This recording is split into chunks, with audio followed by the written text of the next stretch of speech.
这条顺和社区内的高龄友善人行廊道，铁质座椅的椅背椅脚已经锈蚀严重，应该没人敢坐。加上大排水沟旁的护栏也是有一段没一段，安全性令人质疑。所以地方反映乡公所后，同时呈报给县府，希望紧速维修改善。对此，县府地政处表示，虽然全责属于壮围公所为管，但是当初座椅护栏由县府施作，因此县长林之妙得知后，将特别补助壮围公所100万元。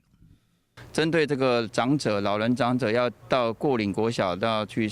行进间会有这个安全上的顾虑，旁边有沟渠的部分加设护栏。那县府这边马上收到以后，在105年就办理了发包，那也邀请公所来共同来审查。那在105年的11月7号已经完成了工程的验收，然后交给原来的权责单位就是壮围乡公所来管理维护。那至于说公所现在有提出来，就是说，因为年久以后有一些老旧或是有生锈的部分，那县府这边也积极的跟公所来洽谈，后续的改善的经费来筹备。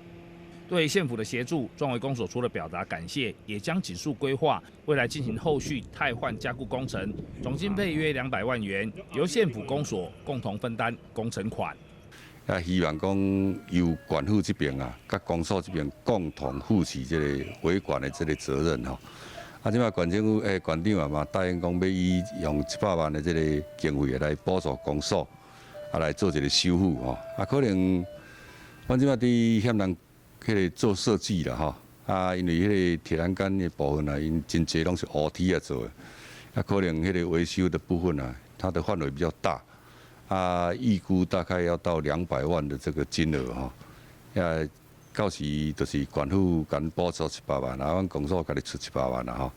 吼，毕竟大家拢是迄个政府拢一体啦，拄到代志总是爱去面对，爱去解决吼。也嘛感谢咱林县长这个重视这个案件。宜兰新闻记者张丽玲采访报道。